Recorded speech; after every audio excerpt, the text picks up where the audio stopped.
The desert sun beat down mercilessly on the dusty town of Copper Springs, Arizona Territory, as Jake Morrison clutched 5 crumpled dollar bills in his weathered hand. Around him, the crowd jeered and pointed at the figure on the auction block, a woman whose face was hidden beneath a burlap sack, her Apache heritage evident in her traditional dress and the way she held herself with quiet dignity despite her circumstances. The auctioneer's voice cut through the scorching air like a blade, announcing lot after lot of undesirable merchandise that nobody wanted. But when Jake's eyes met the woman's through the rough holes cut in that sack, something stirred in his chest that he hadn't felt in years. He had no idea that this moment would change both their lives forever, or that beneath that sack lay a story of survival, betrayal, and a beauty that would make him weep not from horror, but from the overwhelming realization that sometimes the most precious things come disguised as the most broken. Before we jump back in, tell us where you're tuning in from, and if this story touches you, make sure you're subscribed, because tomorrow I've saved something extra special for you. Jake Morrison had been running from his past for 3 years, but you can't outrun loneliness on the Arizona frontier. It follows you like a shadow, growing longer with each sunset and deeper with each dawn. At 28, he looked 40. His face carved by desert winds and marked by losses that had aged him beyond his years.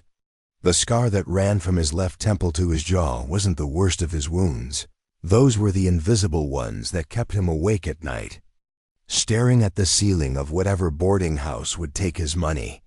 The cattle ranch where he worked as a hand stretched across thousands of acres of unforgiving desert, owned by a man named Charles Whitmore, who treated his workers like the livestock they tended. Jake had drifted there 6 months ago, another nameless cowboy looking for work and a place to forget. The other hands called him Silent Jake because he rarely spoke unless spoken to, and even then, his responses were measured and brief.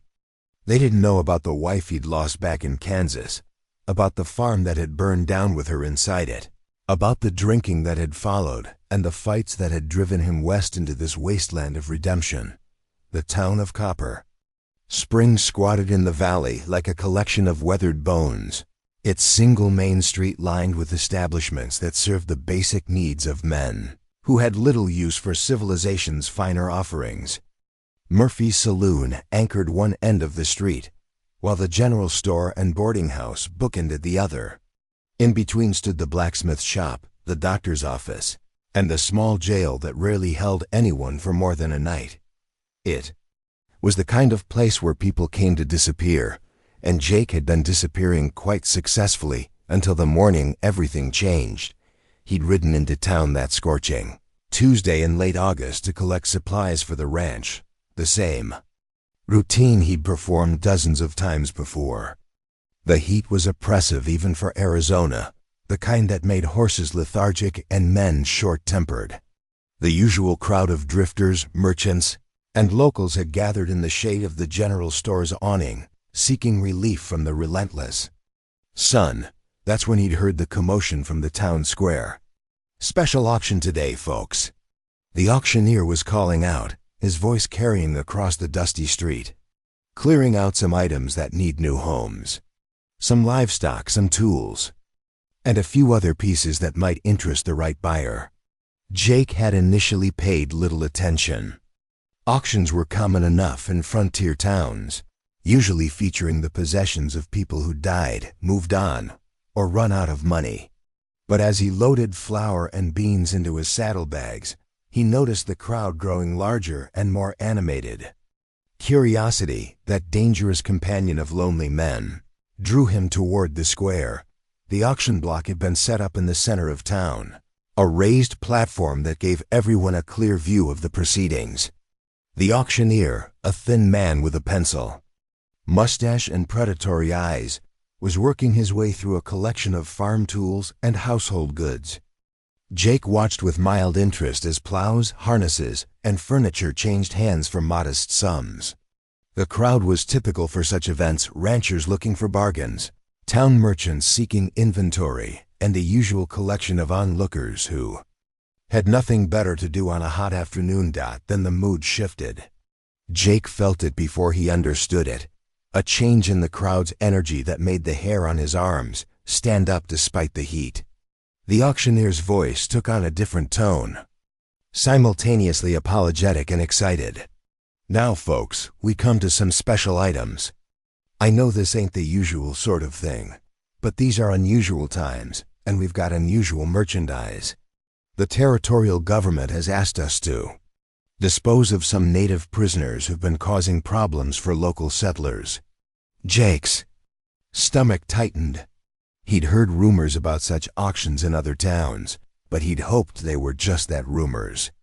The practice of selling Native Americans into indentured servitude was technically illegal, but widely ignored by authorities who had little interest in protecting Apache rights.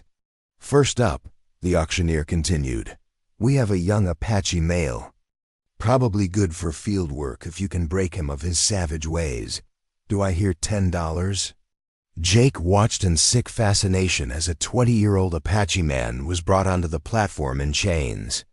The young man's face was a mask of barely controlled rage, his dark eyes scanning the crowd with the intensity of a trapped animal looking for escape.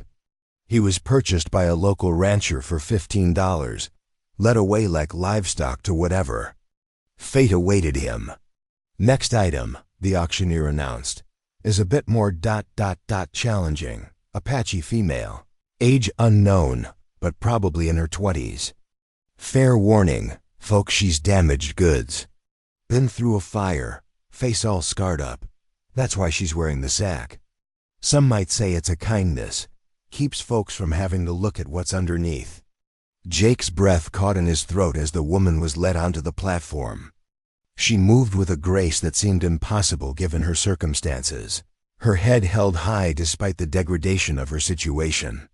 The burlap sack that covered her head was roughly sewn, with holes cut for her eyes and mouth. Her traditional Apache dress was worn but clean, and her hands, the only part of her visible, were steady and strong. Now, I won't lie to you, the auctioneer continued, warming to his pitch. This one's been nothing but trouble. Won't work, won't cooperate, barely eats. The soldiers who brought her in said she was found living alone in the desert, half dead. From exposure. Probably ran away from her tribe because of her condition, but she's young and strong, and with the right hand, she might be trained to do simple tasks. Kitchen work, maybe, where nobody has to look at her. The crowd's reaction was a mixture of curiosity and revulsion. Jake could hear the whispered comments, the cruel jokes, the casual dehumanization that turned a living person into an object of derision, but what struck him most was the woman's posture. Despite everything, the chains, the sack, the jeering crowd, she stood straight and proud, as if she were a queen surveying her subjects rather than a prisoner being sold to the highest bidder. Starting bid is $2, the auctioneer called. Come on, folks, $2 for a strong back and willing hands. Think of it as an investment in your future prosperity. Silence. Jake watched as the crowd shifted uncomfortably, nobody willing to start the bidding on what they clearly saw as damaged goods. The woman's head turned slightly, and Jake caught a glimpse of her eyes through the holes in the sack. They were dark and intelligent, filled with a pain that he recognized from his own mirror. But there was something else there too, a spark of defiance that all the cruelty in the world hadn't been able to extinguish. $1. The auctioneer tried again, desperation creeping into his voice. Surely someone can use a pair of hands for $1? Still nothing. Jake felt his heart pounding in his chest, a rhythm that seemed to match the woman's steady breathing. He thought about his own brokenness, his own scars, his own exile from the world of decent people. Who was he to judge someone else's damage? 50 cents, the auctioneer called, his voice cracking slightly. Come on, folks, 50 cents for $5. The words came out of Jake's mouth before he'd consciously decided to speak them. The crowd turned to stare at him, surprise and speculation written on their faces. The woman's head turned. toward him as well, and he felt the weight of her gaze like a physical thing. $5. The auctioneer repeated, relief flooding his voice. I have $5 from the gentleman in the back. That's quite generous, sir. Do I hear 6? The crowd was silent, clearly thinking that $5 was far too much for what they saw as worthless merchandise. Jake felt his heart hammering against his ribs, part of him hoping someone would outbid him, part of him terrified that they would. Going once, going twice. Sold to the gentleman for $5. The gavel came down with a sound like a gunshot, and Jake Morrison found himself the owner of another human being. The irony wasn't lost on him. A man who'd been running from responsibility for 3 years had just taken on the ultimate responsibility. As he walked toward the platform to complete the transaction, his mind raced with questions he couldn't answer. What was he going to do with her? Where would she live? How could he look at himself in the mirror, knowing he participated in something so fundamentally wrong? The woman watched him approach with those intelligent eyes, and Jake found himself wondering what she was thinking. Did she see him as another oppressor, another white man who would use her for his own purposes? Or could she somehow sense, as he was beginning to sense, that this moment was not an ending but a beginning? The auctioneer handed Jake a bill of sale, a piece of paper that legally made the woman his property. Jake stared at the document, his hand trembling slightly as he held it. Behind him, the crowd was already dispersing, moving on to other entertainment now that the spectacle was over. But for Jake Morrison, standing in that dusty square with $5 less in his pocket and a lifetime of questions ahead of him, the real story was just beginning. He approached the woman slowly, the way he might approach a wounded animal, with respect, caution, and genuine concern. When he was close enough to speak without the crowd overhearing, he found his voice. "Ma'am," he said quietly, his voice hoarse from the desert heat and the enormity of what he'd just done. "My name is Jake Morrison. I know this situation is." He trailed off, realizing that there were no words for what this situation was. How do you explain to someone that you've just bought their freedom by participating in their enslavement? How do you promise that things will be different when you're not even sure what different means? The woman tilted her head slightly, studying him through the eye holes in the sack.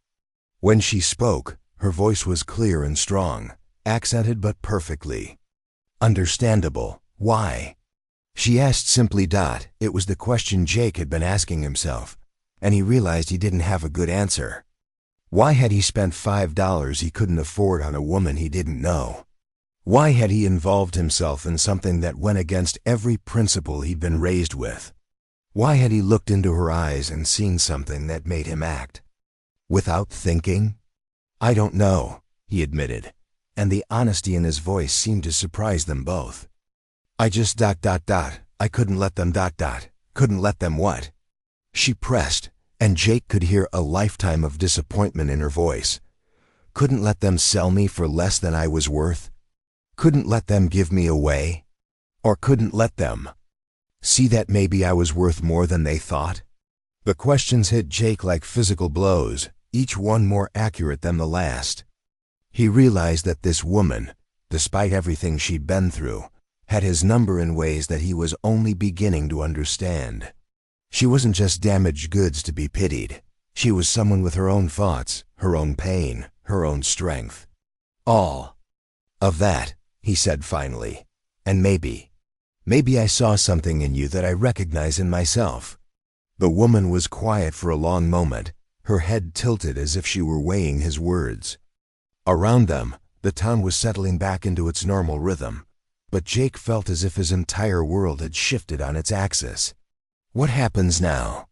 she asked. Jake looked at the bill of sale in his hand, then at the woman who was somehow both his property and his equal, his responsibility and his salvation. He thought about the empty cabin where he lived alone, about the ranch where he worked for a man who saw people as resources to be used.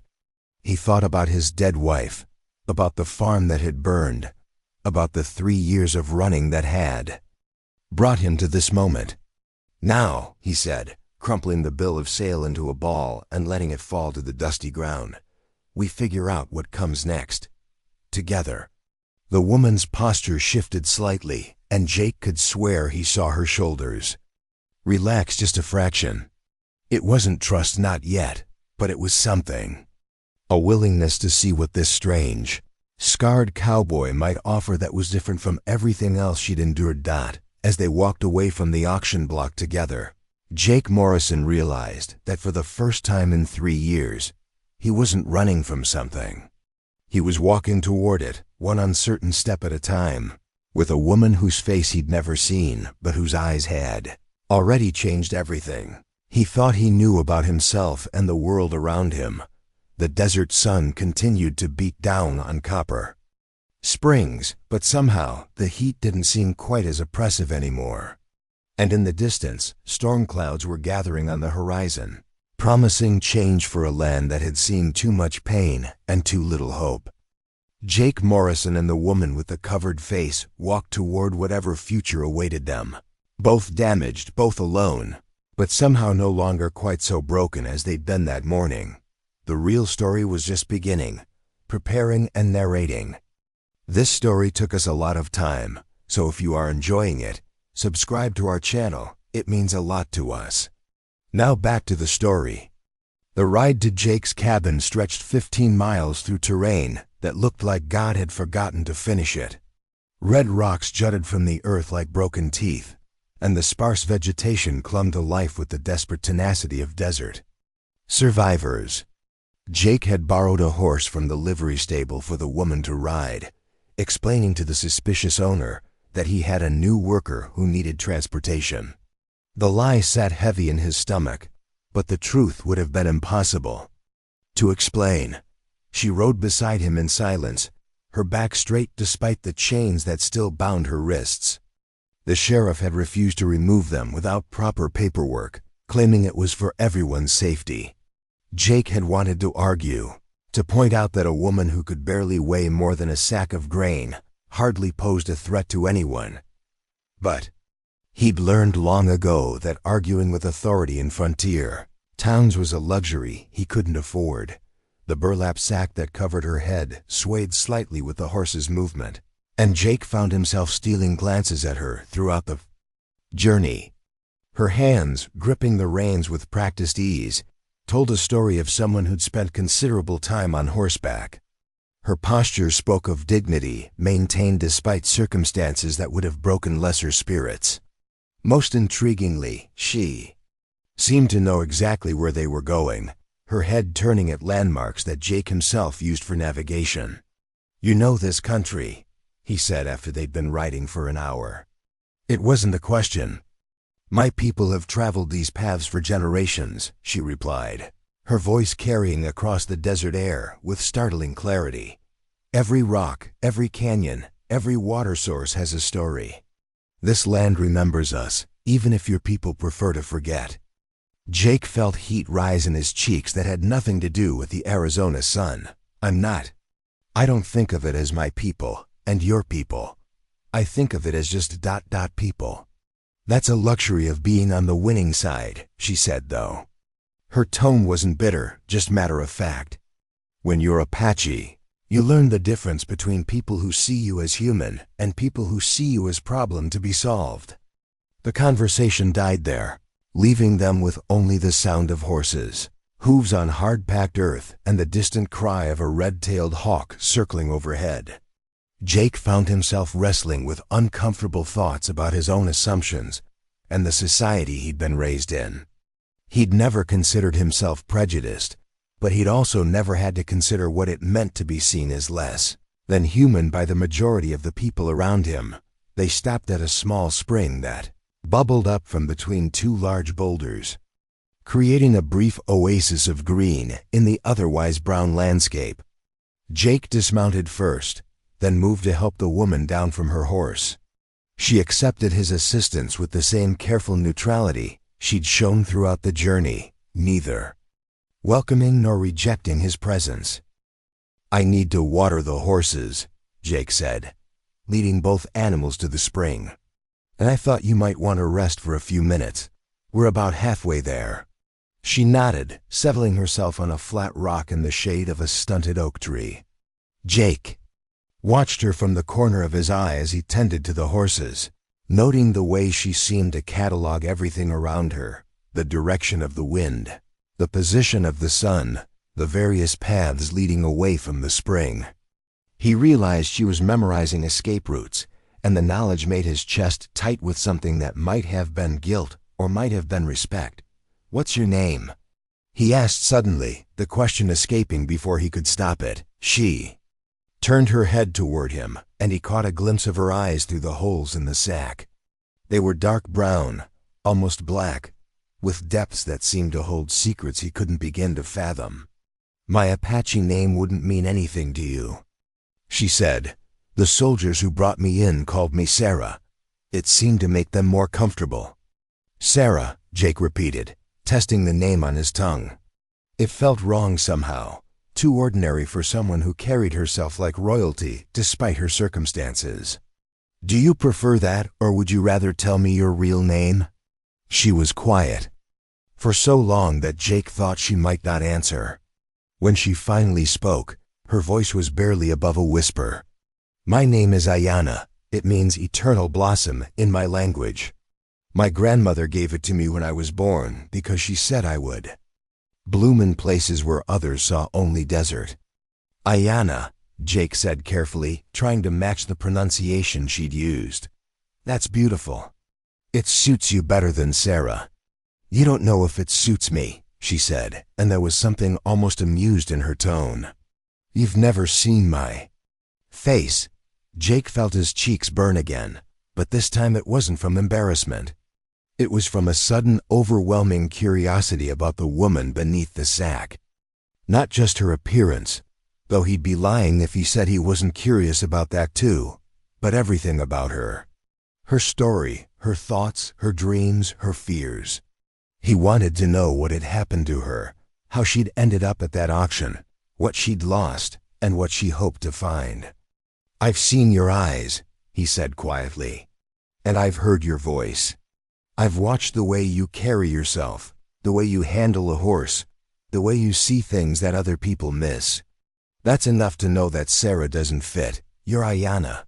She tilted her head, studying him with an intensity that made him feel like she was seeing right through him. "Why does it matter to you, what I'm called, I mean? Tomorrow you'll put me to work in your kitchen or your fields, and I'll be whatever you need me to be. Names are luxuries for people who get to choose their own fate." The words hit Jake like a physical blow, not because they were cruel, but because they were true. He'd bought her, paid $5 for a human being, and now he was asking her to trust him, to share pieces of herself with him, as if they were equals. The hypocrisy of it made him sick. "I don't want you to be whatever I need you to be," he said, his voice rougher than he'd intended. "I want you to be whoever you are. And if who I am doesn't fit into your world, if my people's ways offend your neighbors, if having an Apache woman on your property causes problems for you." Jake stood up from where he'd been kneeling beside the spring, water dripping from his hands. He turned to face her fully, and for a moment, they simply looked at each other across the small clearing.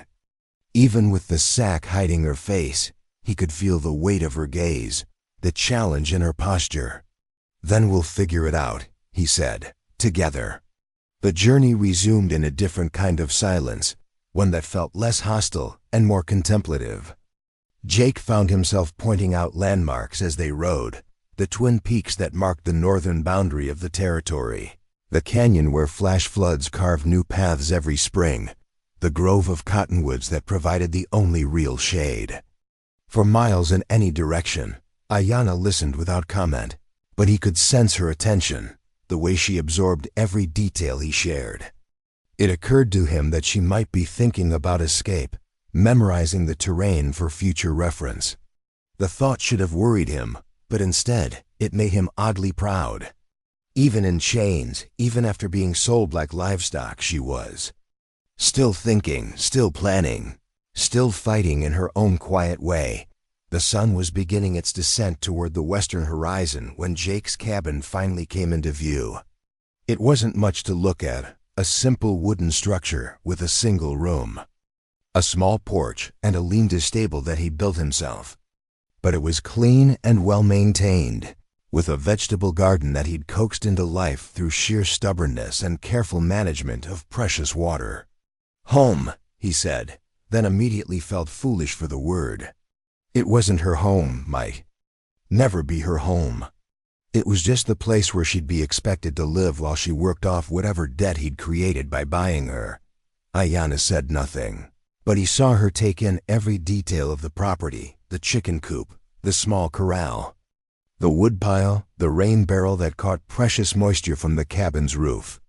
Her assessment was thorough and professional, and Jake realized she was evaluating not just the physical space, but the man who'd created it. He helped her down from the horse, acutely aware of the trust she was placing in him by accepting his assistance. Her chains made dismounting awkward, and he found himself supporting more of her weight than he'd expected. She was smaller than she'd appeared on horseback, but there was a wiry strength in her frame that spoke of a life spent surviving in harsh conditions. "I'll need to get those chains off you," Jake said, gesturing toward her bound wrists. "I've got some tools in the cabin that should work, and if I run?" she asked, meeting his eyes through the holes in the sack. Jake considered the question. Seriously, the nearest town was 15 miles away, and the desert between here and there was unforgiving to anyone who didn't know its secrets. But Ayanna clearly did know those secrets, probably better than he did. If she wanted to disappear into the wilderness, she could probably manage it. "Then I guess you run," he said finally. "I won't try to stop you." She tilted her head, studying him with that same intense focus she'd shown at the spring. "Why not? You paid $5 for me. That's a lot of money for a cowboy." "Because $5 doesn't buy a person," Jake said, the words coming out harder than he'd intended. "It never did. I may have been stupid enough to participate in that auction, but I'm not stupid enough to think it made you my property. Then what am I?" she asked, and there was something vulnerable in her voice that made Jake's chest tight. "If I'm not your property and I'm not free to leave, then what? M1? Jake looked at her standing there in his yard, still wearing the burlap sack that marked her as damaged goods, still bound by chains that declared her less than human. He thought about his own chains, the guilt and loneliness that had driven him to this desert, the grief that followed him like a shadow, the sense of being broken beyond repair. "I don't know," he admitted. "I guess we'll have to figure that out too." The sun was painting the western sky in shades of orange and purple when Jake finally managed to cut through the chains around Ayanna's wrists. He'd used a combination of bolt cutters and patient filing, working carefully to avoid injuring her while she sat perfectly still on his porch. The metal had left angry red marks on her skin, and he found himself wanting to apologize for every person who'd put her in those chains. "Better?" he asked, setting the tools aside. Ayanna rubbed her wrists, restoring circulation to her hands. "Better," she agreed. Then, unexpectedly, she reached up and began working at the ties that held the burlap sack in place. Jake's heart began to race. This was the moment he'd been both anticipating and dreading, the moment when he'd see what lay beneath the covering, when he'd learn whether the auctioneer's warnings about her condition were accurate. He found himself holding his breath, torn between curiosity and the fear that his reaction might hurt her. "You don't have to," he started to say, but she cut him off. "Yes, I do," she said simply. "If we're going to figure this out together, you need to know what you're dealing with." The sack fell away, and Jake Morrison got his first look at Ayanna's face. For a moment, he forgot to breathe. Then he understood why she'd said he would weep, though not for the reasons anyone might have expected. She was beautiful. The tears came without warning, rolling down Jake Morrison's weathered cheeks as he stared at the woman sitting before him. Ayana's face was indeed marked by fire, a network of scars that traced delicate patterns across the left side of her face and neck, pulling slightly at the corner of her mouth and creating a texture like marble veined with silver. But it wasn't the scars that made him weep. It was the breathtaking beauty that surrounded them, the way her dark eyes sparkled with intelligence and pain, the graceful curve of her cheekbones, the strength in her jaw that spoke of a spirit that refused to be broken. "I'm sorry," he whispered, wiping his eyes with the back of his hand. "I'm so sorry." Ayana's expression didn't change, but he caught the slight tension in her shoulders, the way her hands moved protectively toward her scarred cheek. She'd clearly misinterpreted his reaction, thinking his tears were from revulsion rather than the overwhelming surge of emotion that came from seeing someone so beautiful treated as damaged goods. "I told you it was bad," she said quietly, her voice carefully neutral. "The soldiers who found me said I was lucky to be alive.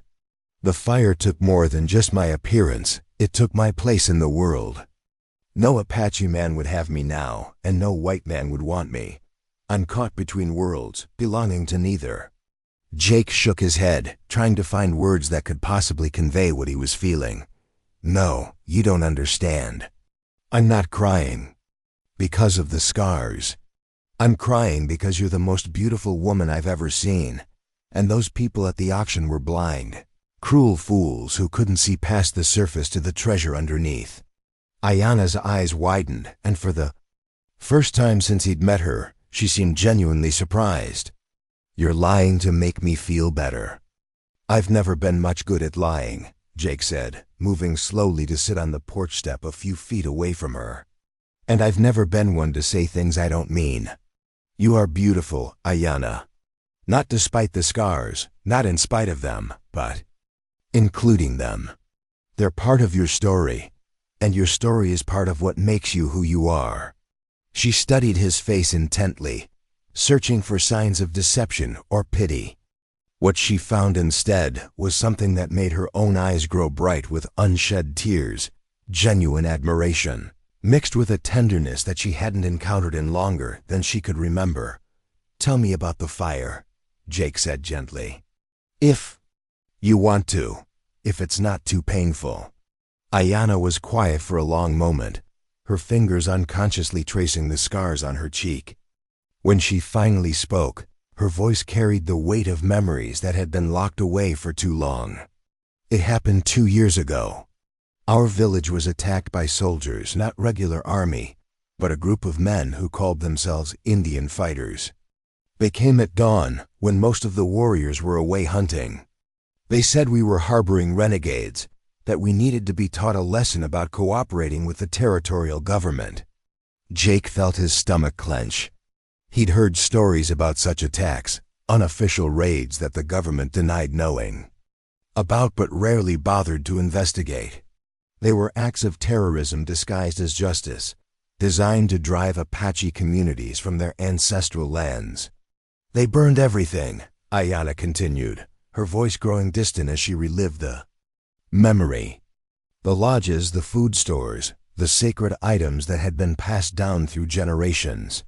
I was trying to save the medicine bundles from my grandmother's lodge when the roof collapsed. A burning beam caught me across the face and shoulder." She paused, touching the scars that extended down her neck toward her collarbone. "My brother pulled me from the flames, but the damage was done. Not just to my face, but to our family standing in the community. In Apache culture, physical perfection is important for marriage prospects. A scarred woman brings shame to her family, limits their ability to form alliances through marriage." "That's barbaric," Jake said, his voice rough with anger.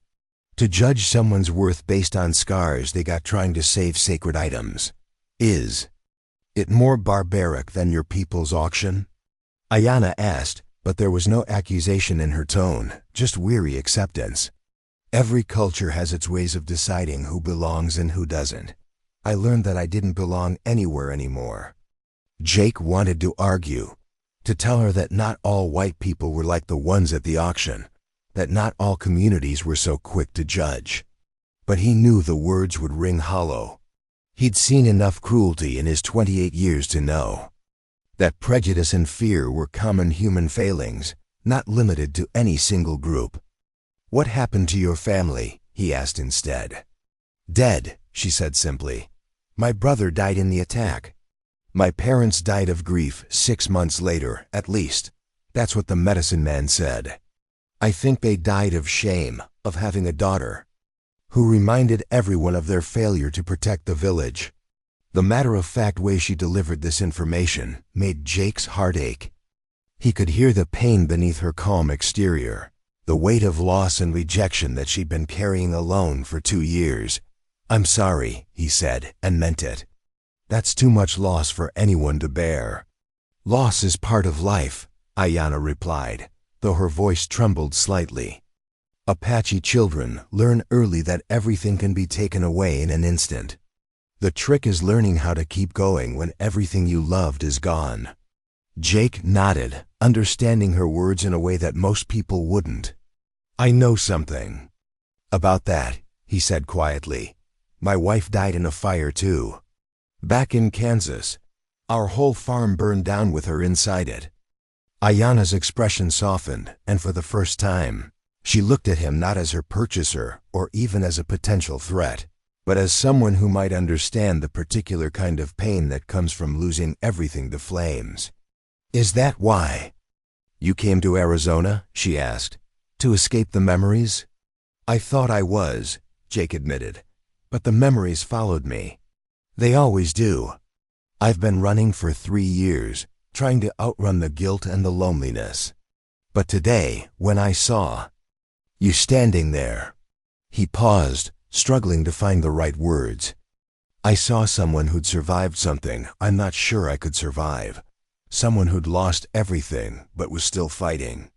"I'm not fighting," Ayanna said. "I'm just existing. There's a difference."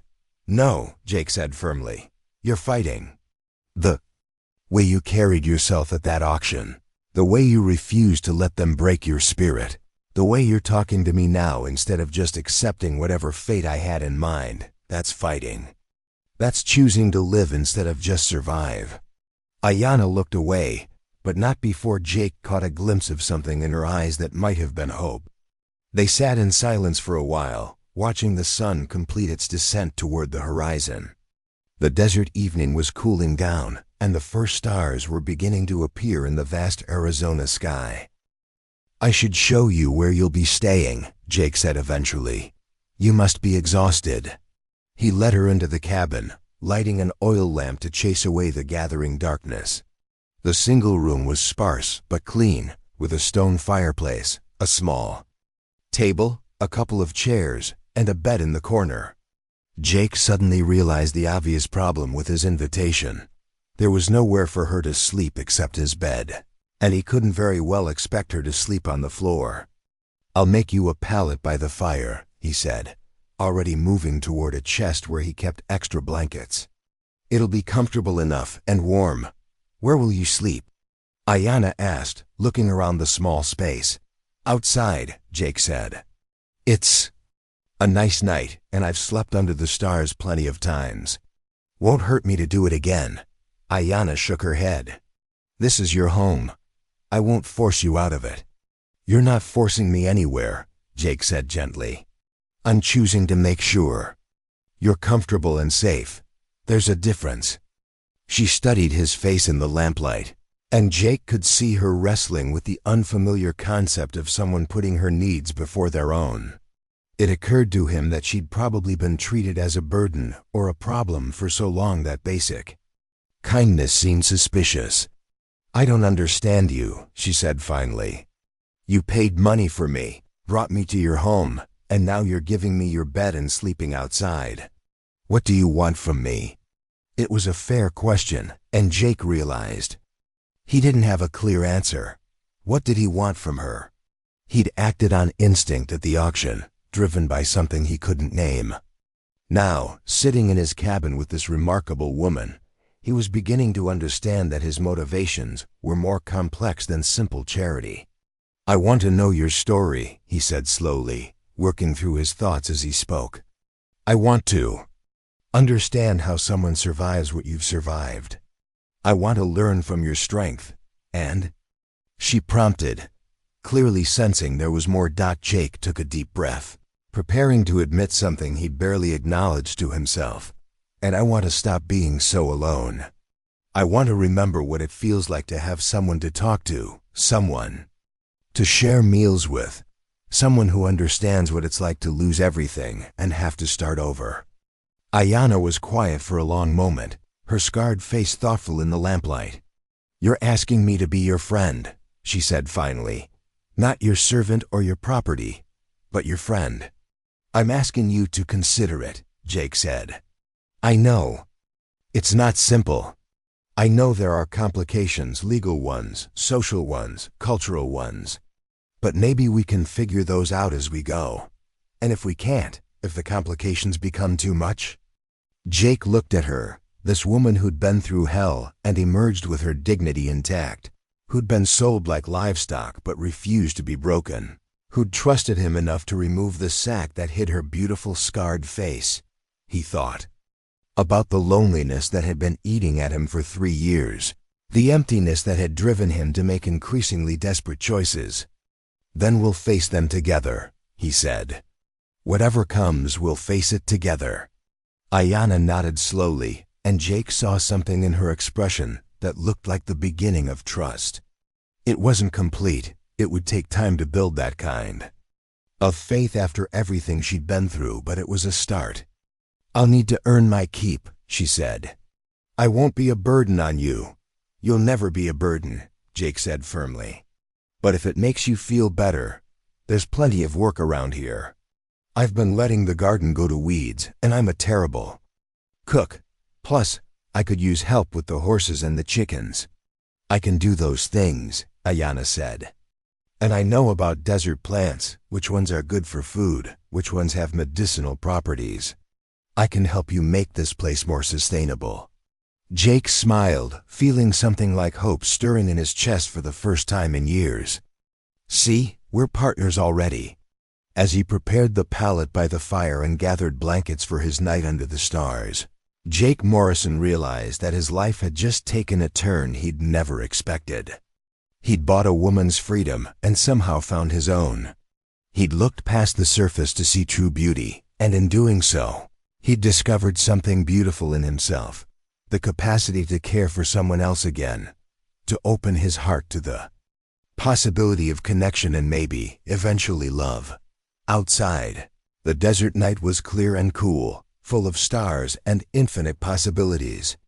Inside the cabin, Ayanna settled into her makeshift bed, perhaps feeling safe for the first time in 2 years.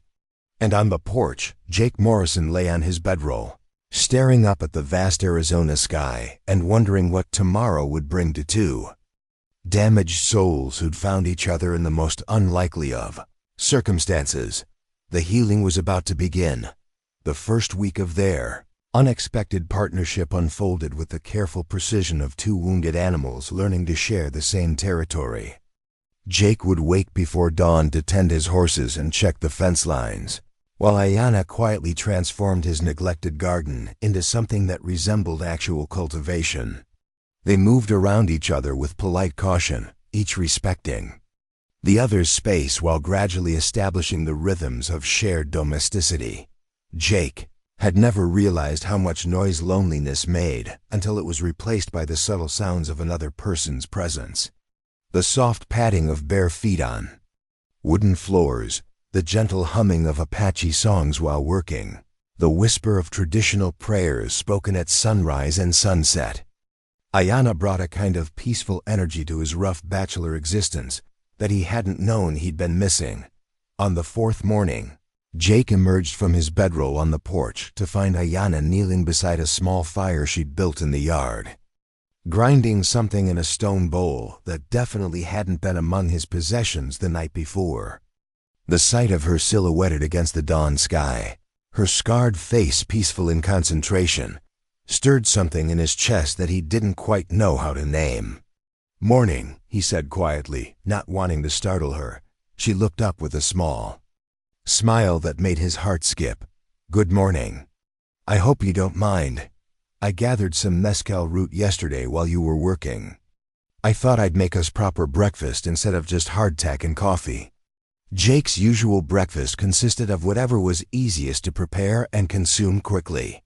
The idea of someone taking the time to make a real meal, especially for his benefit, was almost overwhelming in its simple kindness.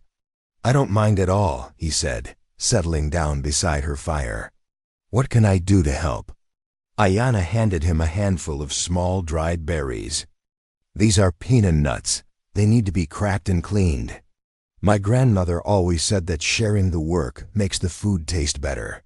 They worked in comfortable silence as the sun climbed higher, Jake awkwardly fumbling with the tiny nuts, while Ayanna efficiently prepared what turned out to be a kind of porridge made from the ground mezcal root, mixed with the nuts and some wild honey she'd somehow procured. The result was unlike anything Jake had ever tasted, nutty and sweet, with a richness that seemed to provide energy that would last all day. "This is incredible," Jake said, trying not to devour his portion too quickly. "Where did you learn to cook like this?" "My grandmother," Ayanna said, her expression growing soft with memory. "She said that knowing how to find food in the desert was the difference between surviving and thriving. Every plant has a purpose, every season has its gifts. You just have to know how to look." "Could you teach me?" Jake asked. "I've been living here for 6 months, and I've barely learned to tell the difference between edible and poisonous." Ayanna's face lit up with something that might have been pleasure. "You want to learn Apache ways?" "I want to learn your ways," Jake corrected. "I want to understand how you see this place, how you make it work for you instead of against you." That afternoon, Jake found himself following Ayanna through the desert landscape with the wonder of a child discovering a hidden world. She showed him how to identify barrel cactus that could provide water in emergencies, how to find the subtle signs that indicated underground springs, how to read the behavior of birds and animals to understand weather patterns and seasonal changes. "This is ghost plant," she said, kneeling beside a silvery-leafed succulent that Jake had walked past 1,000 times without noticing. "The leaves make a tea that helps with coughs and chest pain. And see this?" She pointed to a low-growing shrub with tiny yellow flowers. "Brittlebush. The resin can be chewed for headaches, and the leaves make a wash that helps with wounds." "You're like a walking pharmacy," Jake said, genuinely amazed. "How do you remember all of this?" "The same way you remember how to read the weather or judge a horse's temperament," Ayanna replied. "It's knowledge that gets passed down because it keeps you alive. My grandmother started teaching me when I was barely old enough to walk." Jake watched her gather samples of various plants, explaining their uses with the patience of a natural teacher. It struck him that in his society, this kind of knowledge would be dismissed as primitive superstition, but here in the desert, it was the difference between life and death. Ayanna possessed a doctorate in survival that no university could provide. "What about this one?" Jake asked, pointing to a plant with broad, fleshy leaves and a tall stalk of red flowers. "Ah," Ayanna said, her eyes sparkling with something that might have been mischief. "Desert willow. Very useful plant. The bark makes a tea that helps with fever and pain. But the flowers—" She paused, seeming to consider something. "The flowers are used in love magic." Jake felt his cheeks warm. "Love magic?" "Apache women would gather the flowers at dawn and weave them into their hair when they wanted to attract a specific man's attention. My grandmother said it worked because the flowers made a woman feel beautiful and confident, and that confidence was more attractive than any magic." There was something in the way she said it, the way her eyes met his for just a moment before looking away, that made Jake's pulse quicken. Was she telling him about love magic for purely educational purposes, or was there something else in her words? "Did you ever ... He started to ask, then stopped, realizing the question was too personal. "Use love magic?" Ayanna finished, saving him from his awkwardness. "Once, when I was 16, there's a young warrior who'd caught my attention. I wove desert willow flowers into my hair and wore my finest dress to the harvest dance. What happened? Ayana's expression grew distant. He danced with me once, very politely. Then he spent the rest of the evening with a girl whose face hadn't been touched by fire. I learned that night that there's no magic strong enough to overcome some obstacles. Jake felt a surge of anger toward the long-dead warrior who'd been. Too blind to see Ayana's worth, he was a fool. He was practical, Ayana said matter-of-factly. Marriage is about alliances and children and building a stable life. Beauty fades, but scars remain. He chose someone who would bring honor to his family, not questions about his judgment. Beauty doesn't fade, Jake said firmly. It changes, deepens, becomes more meaningful. Any man who can't see that isn't worth your time. Ayana looked at him with an expression he couldn't quite read. You say that now, but you've only known me for 4 days. What happens when the novelty wears off? When you realize that having an Apache woman on your property makes your life more complicated? It was a fair question, and Jake knew she was. Asking it based on experience, probably. Painful experience with other white people, who'd seemed accepting at first but had changed their minds when social pressure mounted. I don't know, he admitted.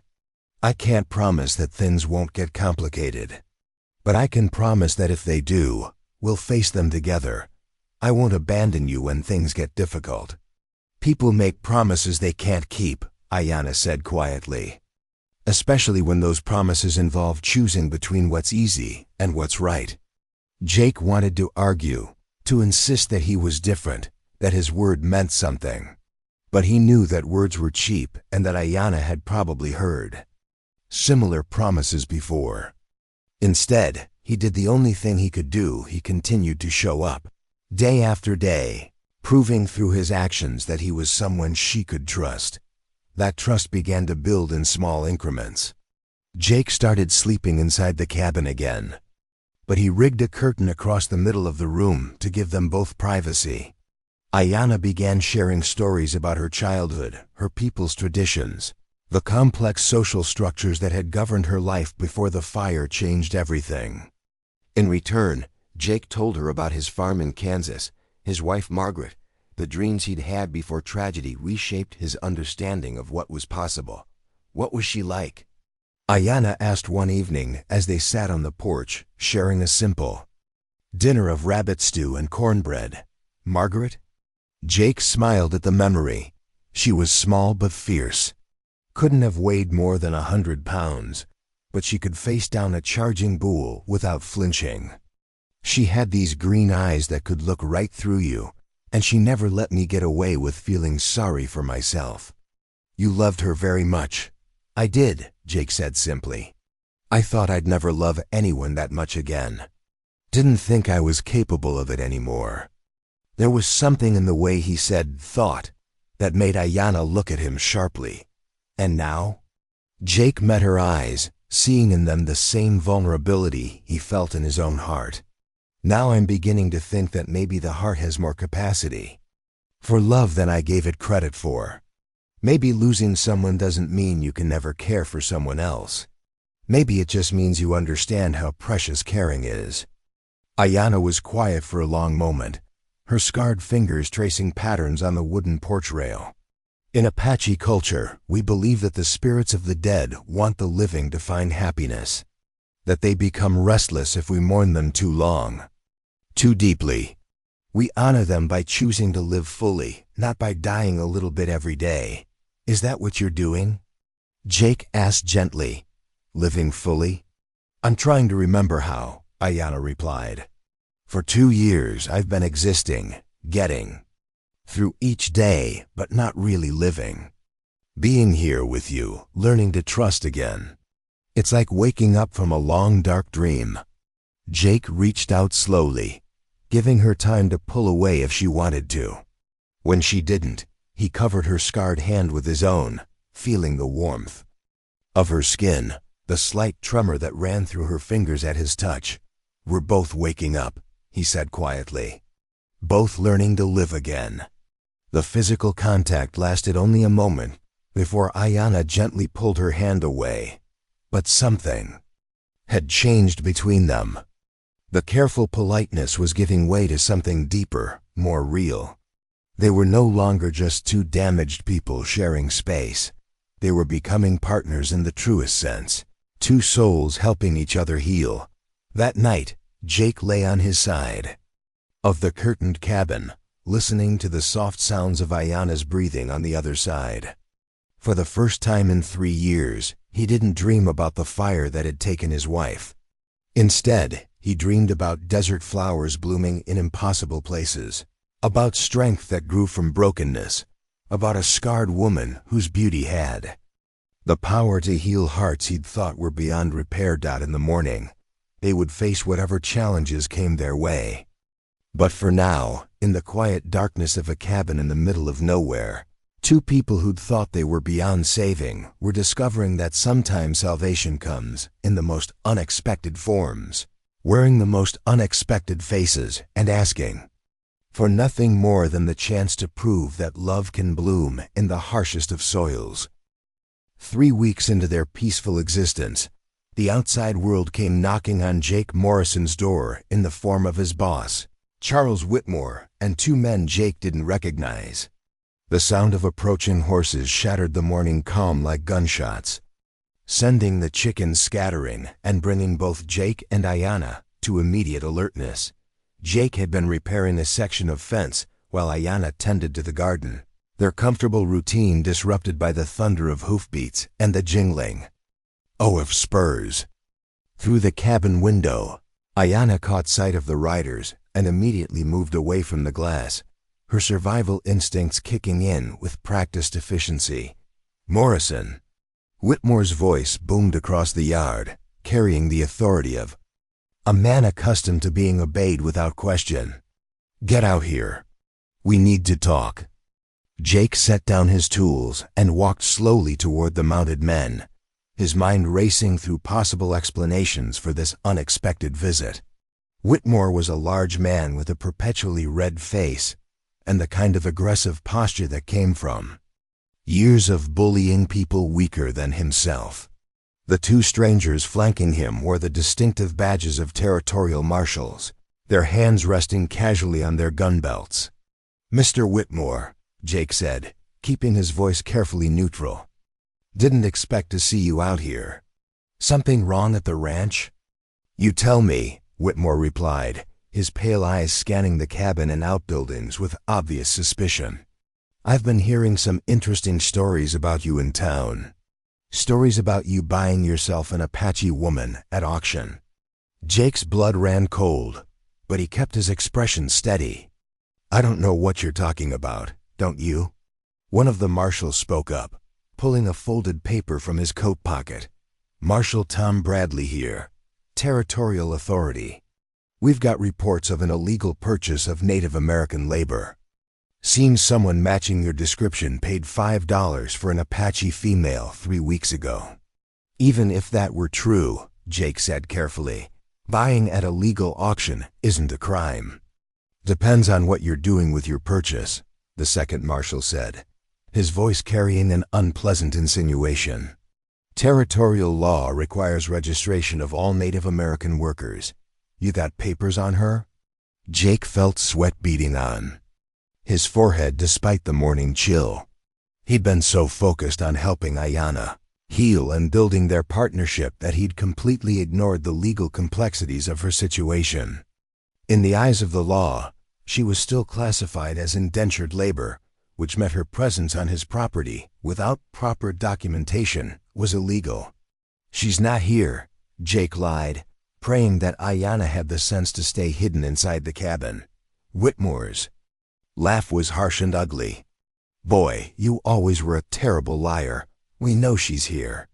Question is, what exactly are you doing with her?" The implication in his tone made Jake's hands clench into fists. "I'm not doing anything with anyone. I live alone, that's so?"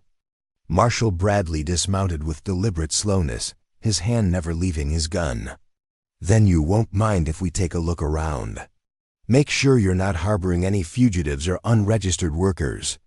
Jake stepped between the marshal and the cabin, his heart pounding. "You need a warrant to search my property." "Actually," the second marshal said, producing another document. "We've got one right here. Signed by Judge Patterson in Tucson. Gives us full authority to search for and apprehend any illegal Apache workers in the territory." The situation was spiraling out of control, and Jake could feel panic rising in his chest. If they found Ayanna, they'd take her back to whatever hell she'd escaped from. Worse, they might arrest him for harboring her illegally, leaving her completely defenseless. "Look," Jake said, trying to keep his voice reasonable, "I understand you're just doing your job. But there's nothing here that concerns territorial law. I'm a simple ranch hand, nothing more. Simple ranch hand who can afford to spend $5 on Apache women," Whitmore sneered. "I pay you $12 a month, Morrison. That's nearly half your wages on one purchase. Makes a man wonder what you're really getting for your money." The crude suggestion made Jake's vision blur with rage. Without thinking, he took a step toward Whitmore, his fists raised. The two marshals immediately drew their weapons, the metallic clicking of cocking hammers loud in the morning air. "Easy there, cowboy," Marshal Bradley said, his voice deadly calm. "No need for anyone to get hurt. We're just going to take a look around, find what we're looking for, and be on our way." That's when the cabin door opened and Ayanna stepped out onto the porch. Jake's heart stopped. She was wearing one of the simple dresses he'd bought for her in town, her long black hair braided neatly down her back. Most importantly, she wasn't wearing anything to cover her scars. Her face was clearly visible, the network of burn marks catching the morning light like delicate silver tracery. "Gentlemen," she said, her voice calm and dignified, "I believe you're looking for me." The three men stared at her with a mixture of curiosity and revulsion. Jake could practically hear their mental calculations: beautiful woman, damaged goods, probably worth the trouble of retrieving. "Well, well," Whitmore said, his voice oily with false pleasantry, "the famous Apache bride. Have to say, Morrison, I can see why you'd pay $5 for something like that. Even with the scarring, she's got possibilities." Jake took another step forward, his control hanging by a thread. "Watch your mouth, Whitmore." "Or what?" Whitmore laughed. "You'll defend your property? Face it, boy, you're in over your head. You bought yourself a woman without understanding the legal implications, and now you're going to pay the price." Marshal Bradley holstered his weapon and approached Ayanna with the casual confidence of someone who'd done this many times before. "Ma'am, I need to see your papers. Registration documents, work permits, anything that shows you're legally authorized to be here." "I don't have any papers," Ayanna said simply. "I was sold at auction 3 weeks ago. Mr. Morrison purchased me for $5. "And since then, you've been working for him, earning wages?" Ayanna's eyes flicked to Jake, and he could see her weighing her options. She could tell the truth, that they'd been partners, that she'd been free to leave at any time, but that would implicate Jake in harboring an illegal worker. Or she could lie, play the role of indentured servant, and hope to protect him from legal consequences. "I've been working," she said carefully. "Cooking, cleaning, tending the garden. Standard domestic duties." "Hung," Marshal Bradley said, his tone skeptical. "And where exactly have you been sleeping?" "This is a one-room cabin." Jake felt the world tilting around him. The marshal's question was designed to trap them in either an admission of impropriety or a lie that could be easily disproven. Either way, the implications would be devastating for both of them. "I sleep by the fire," Ayanna said, her voice steady despite the obvious trap. "Mr. Morrison has been very proper in his treatment of me." "I'm sure he has," the marshal said with a smirk. "Nothing improper about a man and a woman living alone together in a single room for 3 weeks." "That's enough," Jake said, his voice dangerous. "She's answered your questions. What else do you want?" "What we want," Whitmore said, dismounting from his horse, is to collect what's owed to the territorial government. See, the auction where you bought her? It was illegal. The auctioneer had no authority to sell Apache prisoners. That makes your purchase void. Jake's world crumbled. What are you saying? I'm saying she's government property now. We're taking her back to the territorial prison in Tucson, where she'd be properly processed and assigned to authorized work detail. No. The word came out of Jake's mouth with absolute finality. You're not taking her anywhere. Boy, you're not in a position to negotiate, Marshal Bradley said, his hand moving back to his gun. This woman is coming with us, and you're going to let her go quietly, or we're going to have a problem. Jake looked at Ayanna, seeing the resignation in her eyes. She'd known this moment would come, had probably been preparing for it every day. Since she'd removed the burlap sack, the brief taste of freedom, of partnership, of something approaching happiness, it had all been borrowed time. Jake, she said quietly, don't do anything foolish. They have the law on their side. The law is wrong, Jake said, his voice rough with emotion. You're not property. You're not a prisoner. You're a human being with rights and dignity and worth. Apache woman doesn't have rights, Whitmore said with cruel satisfaction. She's got whatever privileges the territorial government decides to grant her. And right now, those privileges don't include living in sin with a white cowboy. The accusation hit Jake like a physical blow. Living in sin, that's how they would characterize the partnership he and Ayanna had built, the careful respect they'd shown each other, the gradual healing they'd both experienced. In the eyes of the law, their relationship was nothing more than an illegal arrangement that threatened social order. Give me a minute to gather my things, Ayanna said, her voice carefully controlled. I won't cause any trouble. Ayanna, no, Jake said, desperation creeping into his voice. There has to be another way. We can fight this legally. We can't fight the entire territorial government, she said, and the sadness in her voice nearly broke his heart. I knew this was temporary. I'm grateful for the time we had. As she turned to go back into the cabin, Jake felt something snap inside him. He'd lost his wife to forces beyond his control, had spent 3 years running from the pain of that loss. Now he was about to lose the woman who'd taught him to live again. And this time it wasn't fate or accident, it was human cruelty, human law, human indifference to suffering. Wait, he said, his voice stronger than it had been in years. Wait. The 3 men turned to look at him, and Jake Morrison made a decision that would change everything. He walked to Ayanna's side, took her scarred hand in his, and faced the marshals with the kind of determination that comes from having nothing left to lose. If you're taking her, he said quietly, you're taking me too, because I'm not letting her go back to that hell alone. The silence that followed was deafening. Whitmore's face turned purple with rage. The marshals exchanged glances that suggested they hadn't expected this complication, and Ayanna stared at Jake with an expression of wonder and terror. You can't be serious, Marshal Bradley said finally. You're willing to throw away your life for an Apache woman. Jake looked at Ayanna, at the strength in her scarred face, at the courage that had carried her through losses that would have destroyed lesser people.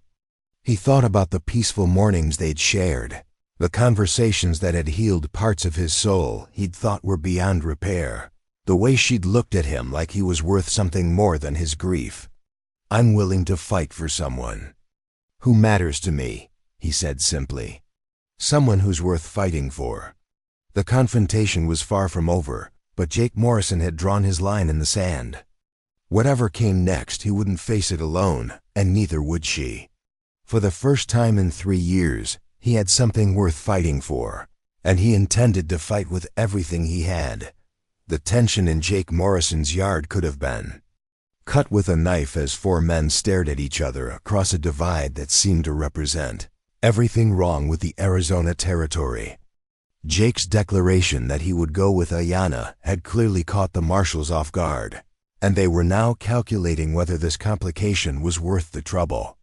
"You're talking nonsense, Morrison," Marshal Bradley said, his voice taking on the patronizing tone men used when they thought they were dealing with someone who'd lost his mind. "Walk away from this. Go back to your job, find yourself a proper white woman, and forget about this Apache business." "I'm not walking away from anything," Jake said, his arm moving protectively around Ayanna's shoulders. "You want to take her? You'll have to go through me first." Whitmore spat in the dirt, his face twisted with disgust. "I always knew you were soft, Morrison, but I never took you for a complete fool. You're willing to destroy your life for a scarred-up Indian woman who probably can't even give you children." The cruel words hit Ayanna like physical blows, and Jake felt her stiffen beside him. He'd seen the pain that comment caused, the way it struck at insecurities that ran deeper than her visible scars. Without thinking, he turned to face her, his hands gently cupping her face. "Don't listen to him," he said quietly, his voice meant for her alone. "He doesn't know what he's talking about. He doesn't know you." "But he's right," Ayanna whispered, her voice barely audible. "I am damaged. I can't give you the life you deserve, the family you should have." "You are perfect exactly as you are," Jake said firmly, loud enough for everyone to hear. "And any man who can't see that is blind." The intimate moment was shattered by Marshal Bradley's harsh laugh. "Very touching, but it doesn't change the legal facts. This woman is government property, and you're interfering with official territorial business." "Then arrest me," Jake said, turning back to face the marshals. "If standing by someone I care about is a crime, then I'm guilty." The second marshal, who'd been silent until now, finally spoke up. "You know what, Bradley? Maybe we should take him up on that offer. Arrest them both. Let the judge sort it out."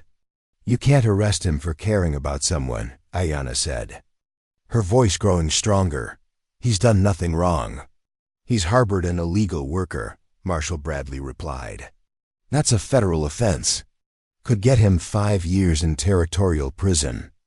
Jake felt Ayanna's hand tighten on his arm, and he knew she was thinking about backing down to protect him. But he'd made his choice, and he wasn't going to let fear change his mind now. "Do what you have to do," he said. "But I'm not abandoning her." That's when the sound of approaching horses interrupted the confrontation. Jake looked up to see a small group of riders cresting the hill that led to his property. As they drew closer, he recognized the lead rider as Dr. Samuel Hayes, the territorial doctor who'd treated him for a broken arm the previous winter. Behind him rode Father Miguel Santos, the Catholic priest who served the scattered communities throughout the region, and 3 other men Jake didn't recognize. "Dr. Hayes," Marshal Bradley called out, clearly surprised by the unexpected arrival. "What brings you out here?" The doctor, a tall man with graying hair and kind eyes, dismounted with the careful movements of someone who spent more time with medical books than horses. "I heard there might be trouble out here. Came to see if I could help." "No trouble," Whitmore said quickly. "Just collecting some government property." "Property?" Father Santos spoke up, his accented English carrying the authority of someone who'd spent decades fighting injustice. "I see only people here, human beings created in God's image." "Don't start with your religious nonsense, Padre," Marshal Bradley said dismissively. "This is a legal matter." "Everything is a moral matter first," Father Santos replied calmly. "And I'm curious about the legality of your actions. Dr. Hayes, would you be so kind as to share what you discovered in your research?" Dr. Hayes reached into his saddlebag and pulled out a thick folder of documents. "I took the liberty of investigating the auction where this young woman was allegedly purchased. Quite interesting what I found." Jake felt a flutter of hope in his chest. "What did you find?" "That the territorial government had no authority to conduct such an auction," Dr. Hayes said, his voice carrying the precision of someone who'd done his homework. "The Apache prisoners were being held illegally, without proper paperwork or judicial review. The entire proceeding was a sham." Marshal Bradley's face darkened. That's impossible. We have authorization. You have forged documents, one of the other men interrupted, stepping forward. Jake now recognized him as Thomas Richardson, a territorial attorney who'd built his reputation fighting government corruption. I've spent the last 2 weeks investigating this case, and I can prove that the auction was conducted without proper authority. That's not possible, the second marshal said, but his voice lacked conviction. I'm afraid it is, Richardson continued, pulling out his own set of documents. The man who organized the auction, one Marcus Bentley, was operating without a territorial license. He's been arrested for fraud and theft of government property. The news hit the group like a thunderbolt. Jake felt Ayana's hand tighten in his as they both began to understand what this might mean.